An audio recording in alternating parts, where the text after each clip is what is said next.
Baik, untuk narasumber ketiga kami minta Ketua. Saya kira karena saya tidak memakai PowerPoint, jadi saya izin untuk berdiri di sini saja. Kita mulai ya. Salam pemuda. Terima kasih. Karena Karang Taruna ini bagian dari pemuda juga, Pak Pembina. Sebelumnya saya ingin membahas sedikit mengulas tentang pemuda, karena saya di sini narasumber mewakili dari pemuda dan saya sebagai ketua KNPI Kabupaten Ogan Komering Ulu Selatan. Di KNPI ini, adik-adik, saudara-saudara sekalian, itu salah satu lembaga non formal, salah satu organisasi yang menaungi seluruh organisasi kepemudaan. Jadi seluruh organisasi kepemudaan itu bernaungnya di bawah KNPI. Dan salah satu tugas dari KNPI ini, salah satunya masuk juga di tema kita, di tema peningkatan sumber daya manusia. Artinya sumber daya pemuda ini salah satu tanggung jawab juga dari KNPI. Karena pemuda itu salah satu tonggak, salah satu harapan bangsa ke depan, karena pemuda-pemuda yang kreatif, pemuda-pemuda yang intelektual itu mempunyai gagasan-gagasan yang pemikiran-pemikiran yang lebih maju, dan harapannya memang untuk negara dan khususnya untuk kabupaten kita tercinta ini ke depannya. Karena adik-adik Karang Taruna di sini banyak, dan juga adik-adik dari murid SMA ya, SMA di sini juga banyak. Dan juga yang dikatakan pemuda ini, bapak-bapak, saudara-saudara sekalian, itu pemuda yang umurnya 17 sampai 40 tahun itu masih dikatakan pemuda. Sehingga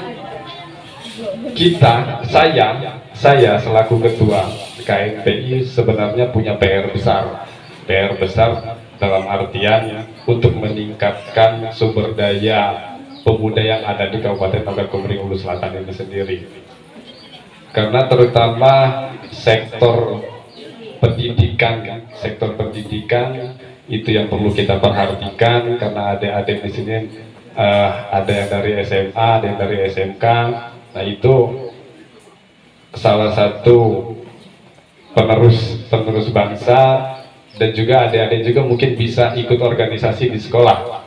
Contohnya mungkin OSIS, di sekolah ada OSIS. Dan juga kalau untuk kepemudaan itu ada juga IPM ya, Ikatan Pelajar Muhammadiyah. Nah, itu juga ada, dan juga masih banyak juga organisasi pemuda yang lain yang bisa adik-adik ikuti untuk belajar bagaimana berorganisasi, belajar juga bagaimana cara memimpin organisasi, dan ke depan mudah-mudahan bisa jadi pemimpin. Itu. Selain dari pendidikan, mungkin adik-adik juga mesti dan harus belajar juga tentang teknologi. Karena pendidikan teknologi, kita tahu sekarang teknologi semakin berkembang, semakin cepat berkembangnya teknologi ini. Ketika kita tidak mengikuti teknologi, kita semakin ketinggalan, karena semua informasi sekarang itu ada di teknologi. Ketika kita megang HP, di situ sudah kita belajar teknologi.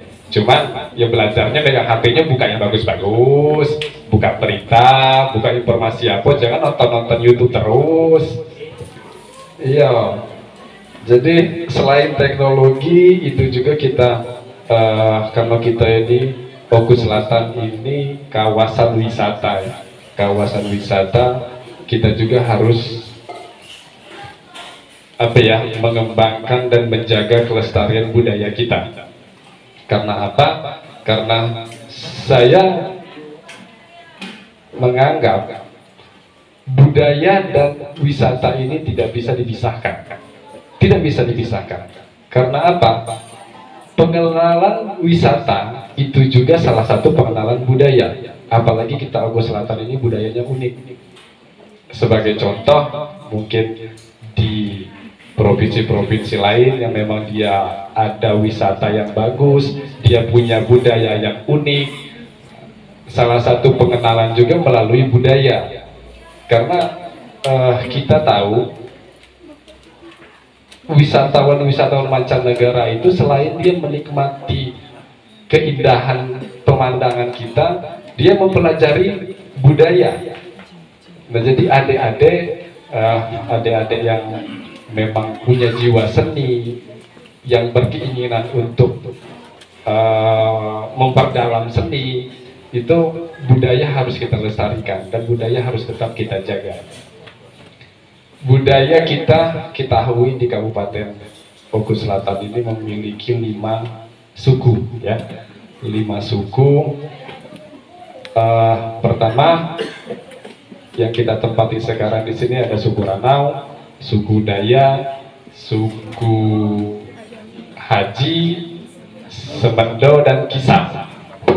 Tambah Kemering, ya, jadi 6 suku. Nah, 6 suku ini ketika adik-adik pemuda sekalian mengetahui, mempelajari, dan mengkolaborasikan menjadi satu, itu salah satu menjadi daya tarik untuk wisatawan kita.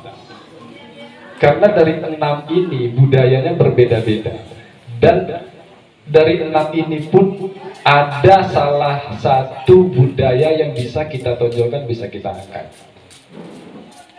Karena wisata itu dampaknya luas, ya. Dampaknya luas, bukan hanya ke budaya saja. Kita melihat dari sektor ekonomi juga mungkin berdampak ke masyarakat. Dari sektor UMKM mungkin, ya Pak Kabid, itu berdampak, dan juga adik-adik pelajar juga bisa mengambil peran juga dari bidang itu. Dan saya rasa pengembangan sumber daya manusia inilah yang perlu kita kedepankan dan menjadi salah satu PR dari pemuda, terutama dari kami DPD KNPI Kabupaten Ogan Komering Ulu Selatan. Mungkin dampak yang bisa kita ambil dari wisata, ya, untuk teman-teman pemuda sekalian. Contoh, seandainya wisata ini maju berkembang dan kita punya kabupaten tetangga yang memang sudah lebih dulu, ya. Kalau saya bilang lebih dulu karena mereka sudah ada pengunjung dari mancanegara seperti di Kabupaten Pesisir Barat, dan juga perlintasan sampai ke Ogo Selatan yang ada Lampung Barat. Itu kita bisa komunikasi, artinya komunikasi untuk menjalin kerjasama. Contoh kecilnya saja mungkin tour guide, ya, tour guide. Jadi tour guide yang ada di Pesisir Barat dengan adanya kita di Ogo Selatan ini bisa menjalin kerjasama. Setelah wisatawan mancanegara itu berkunjung ke Pesisir Barat, dengan adanya komunikasi kerjasama menarik mereka untuk ke Ogo Selatan. Dan peran ini saya rasa bukan hanya peran dari masyarakat atau komunitas lainnya, peran kita semua, terutama pemuda juga, karena pemuda ini lebih energik biasanya Pak Kapolsek. Dia lebih langkahnya selangkah lebih cepat daripada saudara yang memang sudah lebih tua umurnya. Dan kemudian salah satu pengembangan juga selain dari yang saya sebutkan tadi, pendidikan, teknologi, budaya, itu dari sektor ekonomi tadi berdampak ke UMKM, dan penghasilan juga mungkin dari sektor ekonomi bisa kita kembangkan dari sektor perkebunan dan pertanian, karena kita punya sumber daya alam yang bagus dan juga sangat luas. Itu saya harap kepada pemuda-pemuda yang ada di sini, jangan sampai kita melewatkan atau jangan sampai kita melepas kesempatan ini, karena kesempatan inilah yang bisa kita ambil perannya khususnya untuk pemuda. Dan sampaikan terima kasih adik-adik. Wassalamualaikum warahmatullahi wabarakatuh. Waalaikumsalam warahmatullahi wabarakatuh. Langsung untuk Ketua KNPI Waktu Selatan. Terima kasih. Tadi beberapa hal saya menyimak terkait dengan kepemudaan, tapi yang pasti buat kami khususnya yang usianya sudah di atas 40 tahun ini udah bukan pemuda rupanya, tapi kita bisa support menjadi seorang pemuda. Baik, Bapak Ibu sekalian, adik-adik sekalian, semua peserta, untuk kiranya selanjutnya kita akan tanya jawab. Jadi sangat menarik dari 3 narasumber. Tadi Pak Kapolsek sudah bicara mengenai narkoba dan penegakan hukum. Dari Pak Junaidi sudah bicara mengenai koperasi dan UMKM, dan juga dari Ketua KNPI juga bicara mengenai kepemudaan dan apa sih sebenarnya yang bisa disupport sebagai seorang pemuda.